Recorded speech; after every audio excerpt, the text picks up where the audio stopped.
Hey y'all, yes, I'm back with another recipe to share with you all. I know everybody loves some spaghetti, y'all. Look at this. That's on my top of my stove oven. I'm sure all of you love spaghetti. Everybody grew up loving spaghetti.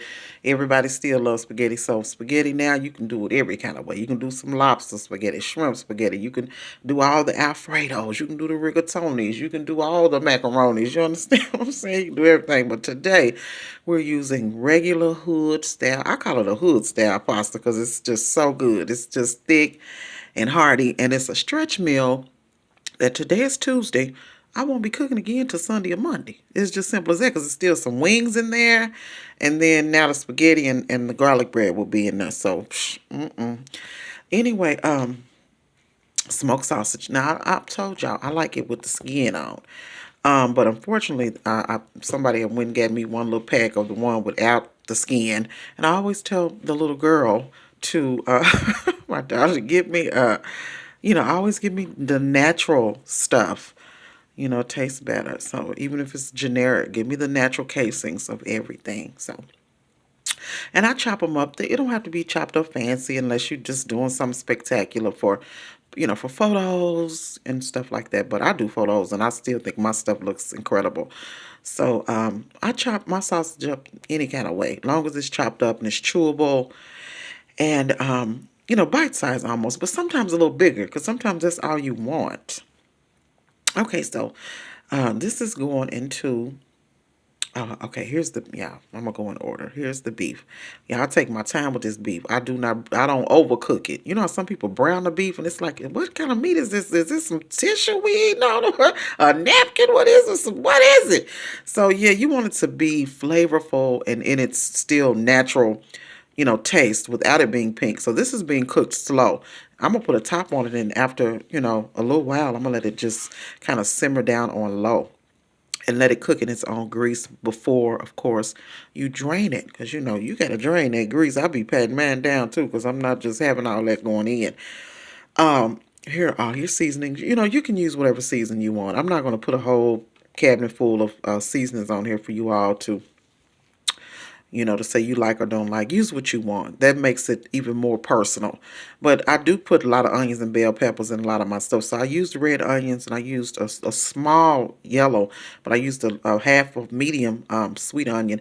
Then, of course, bell peppers. You got to have that in there because you can make anything taste fabulous. You can even make back in the day. You remember when kids ate the hamburger helper? If I haven't had that in like ages, but if you do decide to cook it, you can even make that like something spectacular. You know what I'm saying? It don't have to always, seem expensive to be almost fancy or something really, really you want to enjoy. No matter if it's food or something else. You know what I'm saying? It's what you choose. So this is what I put in my spaghetti out. These are some of the ingredients that I put in here. But yeah, get your meat, let it cook slow, cook it low and slow, let it just cook down in this grease till that's out. These are these sausages again, y'all. I let these boil, I mean, till the water's out, literally. And that doesn't take the flavor out because the water that's left, I use a little bit in my pasta sauce before I start adding my meat and all the other things into my sauce. So here, of course, I've let the meat sit and I'm just letting the grease drain. I'm not having no greasy meats. Understand what I'm saying? Now, I do like the flavor of that, but I don't put it all in there. So, if you like going out or some every blue moon, you might want that every blue moon, like some greasy tacos, greasy burger, but not all the time. So, and it's still going to be good. Just kind of pat it down and let it sit and drain and I use this spatula, wooden, to kind of let it mix it all around. So that's what it's doing is draining the fat, most of it, not because you want just a little bit, not too much. So, because that's good for you too. You can't be without it. So, you have to have a little bit of that. But anyway, so here is my sauce, the base of my sauce. I put everything in there. I use every kind of sauce that I like. Any kind you like, put it in. Also, you use pastes. I use a lot of paste also and tomato sauces. Mix it all in, let it take its time while everything else is cooking and doing this thing. Let that go on real slow because you don't want to burn the bottom of your pots and pans and then you've ruined the flavor of your meal. That's very wasteful. So just let it go real slow and let this cook together because all those sauces still have to cook coming out of cans. especially if you're not, going like real hard and you're doing it natural, which is some natural spaghetti sauce is simple too, but it's more costly. So get your canned stuff, tastes just as good. Put your bay leaves and all that in there. You can make it taste like it's like you from Italy. You understand what I'm saying? So anyway, this is my stuff still going. I do put a little Parmesan in here, fresh or the in the can, not the can, but in the little bottle, the little tube. So now I'm adding, the meat is finished. It's been drained of its grease. And I'm also getting ready to add the sausage because it is also cooked now to where the skin is, you can eat it where all the flavor is in that. So now I'm just getting ready to let it cook some more real slow. I don't rush my stuff. You know what I'm saying? I don't want to rush it because you'll end up throwing it away. So, and then you may want to share some, or you may want to, of course, me with this. We're not going to finish this. So I may put even half in the freezer. That's why I separate my pasta from my meat because if you mix it, you're not going to be able to have it a month or two later if you want a taste of some spaghetti but don't feel like cooking it. But you can take that big thing of sauce out of your Ziploc or out of your one of your plastic containers in the deep freezer or in your freezer, and you can, warm that up thaw it out or let it sit out and make fresh pasta, and you can start all over again as if it's brand new. So that's the highlight of not mixing pasta. When I mix pasta, I know we getting ready to be maybe having somebody over for the spring break, real crazy kids, and that's every blue moon because I ain't seen them in so many years, but when I would do stuff like that, mixing, which is still excellent, that's when I would do that because I knew it would be gone in like a day or two. So, this right here, my prep time is a little different because I want to, savor it. And then also I want it very flavorful. And then I don't rush my food because I like I told y'all, I enjoy cooking at home. I grew up around that. Every woman around me, no matter if she was bad, super bad, or was all right, she did that well. And that's just a part of my nature. So I don't care what nobody's saying about she's always cooking or this or that. I'm going to always do that. So simple. But anyway, and gonna be making pound cakes and all that for the Christmas holiday from scratch. So yeah. But anyway, so here's the pasta, and what I'm doing now with the pasta, of course, you all know, I'm cooling it off. I'm gonna stop that cooking process because I don't want it gummy. I want it right there, perfect in between. Perfect pasta. You don't want it overcooked because it's just nasty, and then it swells, and it just feel like you're eating something that's not real. So I'm just like, oh, I gotta cook it right. So I'm stopping this now. I don't put butter. A lot of people put butter, and that's okay if you're gonna mix it. Because I put butter and I've let it sit aside. Good butters, cheap butters, rich butters, poor butters. Butter. And let me tell you what it did. It still stuck together. It was gummy, the next couple of days after. So the olive oil, and even you can use some vegetable oil, just a little bit. But the olive oil, you can just put a half a cup. Literally, if you're using this amount of pasta, 2 or 3 pound, 4 or 5 pound, you know how to use it. You just glazing and coating the pasta. Then you have 4 or 5 days later, 6, 7 days later, still a rich pasta, not gummy, hasn't molded. Understand what I'm saying? And then it's not sticky. Who wants a sticky pasta? It's like, what is this? So I don't like that. And I just had to try a few little things. And I was like, I don't like that. So I stop using butter on mine unless I'm mixing it. Then I'll do that, and then I'll add everything if I'm mixing. It's just as good, but when I'm doing it separate, pasta in one bowl and spaghetti in one bowl, and then all the actual pasta except the meat and everything, the sauce, spaghetti in another bowl. So y'all know, look, Fat Mama got the sample list. Y'all know Skinny Girl. I'm Skinny Girl and Fat Mama, baby. We everything. Whatever y'all want to call me, we that. So, because we ain't tuning in to nothing but me, baby. All eyes on me by me. Understand that?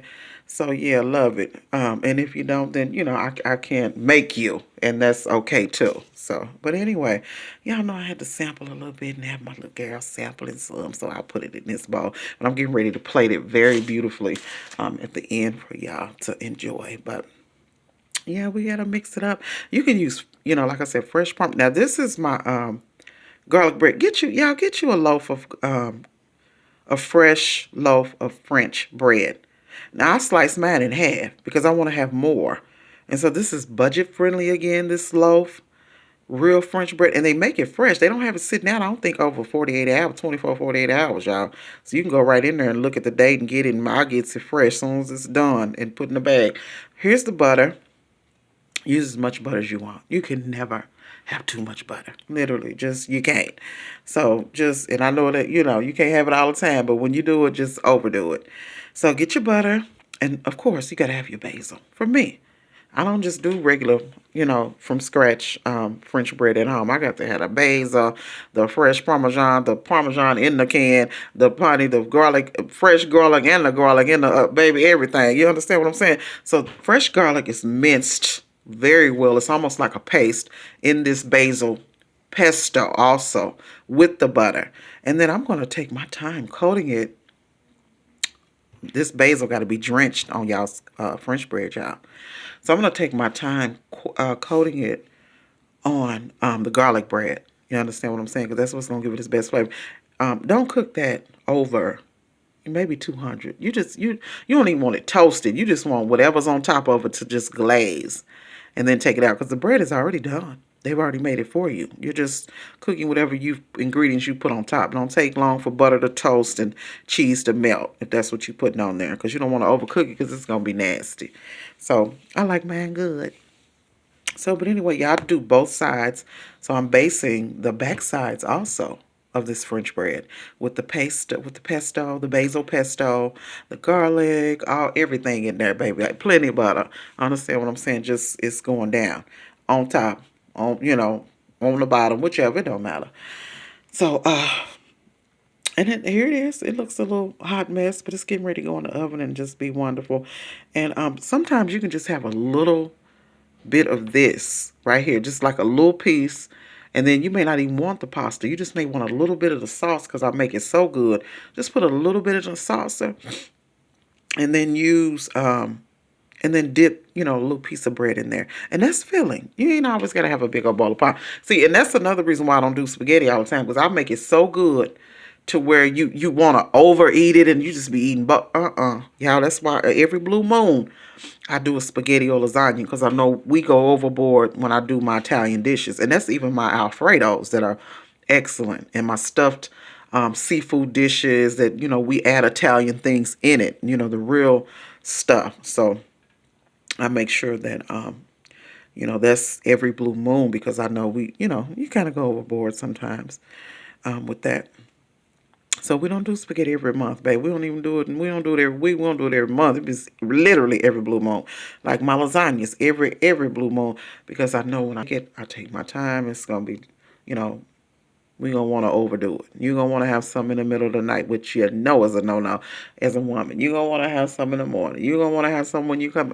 I said, nah, we ain't doing no spaghetti all the time, because this stuff is you going crazy, and lasagna. But anyway, you all come get some. Come try it. Y'all come try my pasta. Any kind you want. I make it excellent. You understand what I'm saying? Come get you some. Come get you a little bit. Yeah, this garlic bread, give it a try. Don't forget your oregano. I mean, don't forget it when you're putting it in your basil, your garlic, your butter, and don't forget a little bit of it on top. Fresh basil, yes, cut little pieces because it's so potent and it's so powerful. But the already packaged, crushed, you can also just sprinkle on, and it's oregano, and it's less potent, but you can taste the flavor of the oregano, because that fresh oregano, baby, that's some powerful stuff. So you got to know, how much to use, how much not to use. So I'm using both, actually. So yeah, this is the garlic bread, how it turned out. Yeah, so I'm getting ready to cut it real ghetto, because we trying to get to the situation. And it turned out good. Yes, it did. Come get you a little bit. And also, you ain't going to have to cook all week. You ain't going, unless you got a big, family at home. Of course, you want to have them enjoy. That's a woman loves to hear that. Baby, that's good. Or, mommy, that tastes good. Or, oh, mom, what you cooking, baby? What you cooking? That make a woman just feel real good. I know it do. When I, when you hear it, it's been a little minute, but when you hear it, it makes you feel real good. And my daughter always wanted to know. But here you guys go. Y'all come get some pie. Y'all, this bread, I kind of cut it a little funky, but it's damn good, y'all. Y'all come get some of this spaghetti. Separate it so that it can last longer and you're not wasting anything, because one thing about that pasta, when it's in a closed setting, it will mold. I don't care how, what, if you got a Sub-Zero refrigerator, baby, it will mold because of what it is. And, the closed environment, you put it in your Ziploc or in the plastic containers, and it's sitting in there just festering. So yeah, you want to make sure that something about that olive oil, something about the vegetable, the canola. I've noticed, I haven't put any peanut oil on this. I've noticed it doesn't do that when I separate it. It lasts longer. So anyway, y'all come get some. Come get a little bit. Y'all enjoy your week. Y'all won't hear from me cooking no more until next week. All right.